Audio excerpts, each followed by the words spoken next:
Hi, welcome to the studio.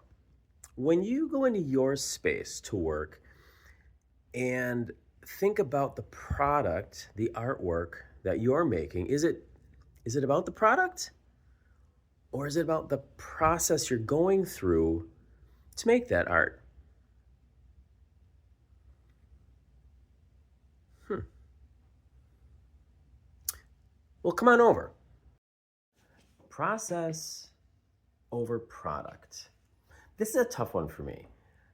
I, as a painter, always looked at the process that I went through. It was abstract for the most part, and I used tools that I didn't have a lot of control over. I would use long sticks with charcoal or pastel attached to the end of them, and I would stand back 3 or 4 feet and I would draw with them. And wherever the lines went, that's where my artwork was. As a potter, learning how to do the pottery, the throwing on the wheel, it was also about the process. As a teacher, I have standards set up by the state and the nation that my students have to be able to hit. So a lot of that's about visual examples and working through techniques. And so I think about the techniques as the process. And of course, there has to be a product at the end to assess for grades. So when you make your artwork, whether it's in your home studio or your school studio or your community studio, what do you think about when you sit down or stand up or however you make your art? Do you think about the process you're going through? Or do you think about the final product?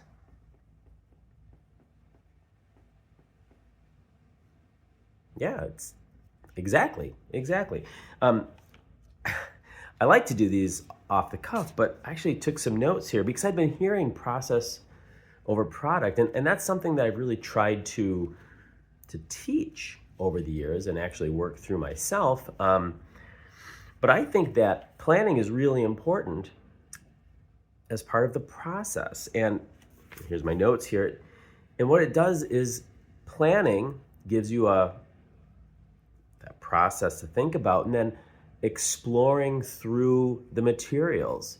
In an art school, we've got particular materials and units that we have to work through, and so there are certain things we have to talk about.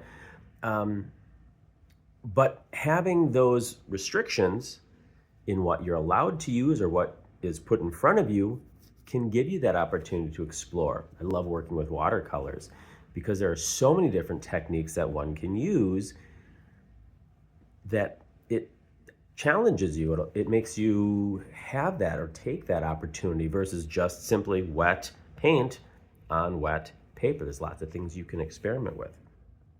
And that's part of the whole art making experience is the experimentation. The planning gets me and hopefully gets the people that I work with that opportunity to think forward about how are they going to do their own artwork. And I think that part is one of the most important is making your own artwork. There's this great project, and I said this to a friend of mine last week. We're discussing new projects to use, and my biggest concern was having birch tree artwork.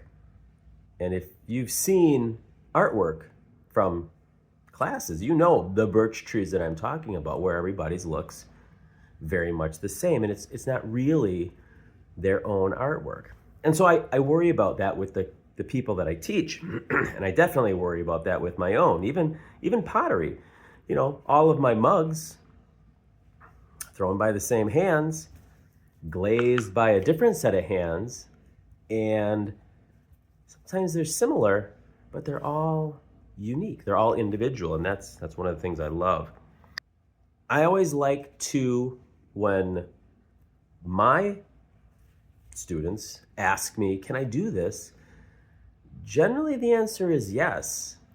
I discourage the blending pencils with fingers because it makes things look muddy, but I guess I should let them try it and explore with it, but then also think about how to not do it. Are you one of those people that blends with your fingers? I encourage you to try not doing that at some point.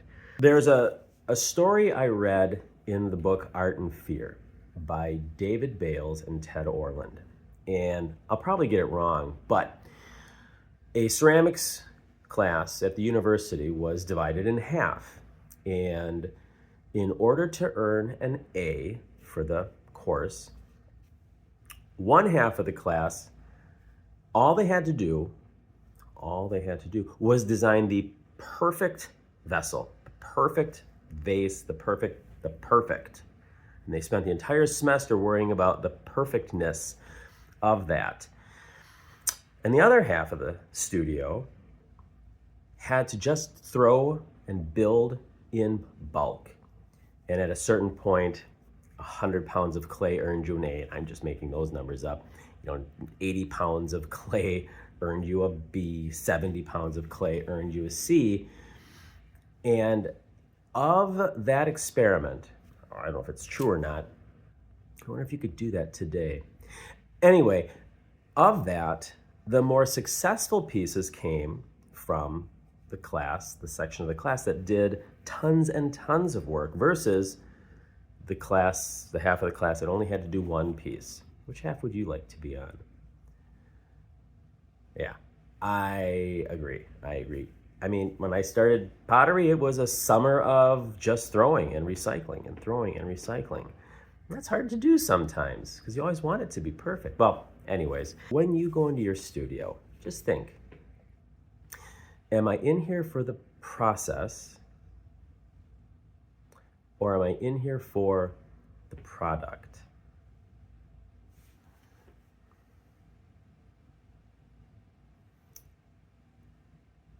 It's hard. As I agree. As artists, we want to put our artwork out in front of and have people enjoy it.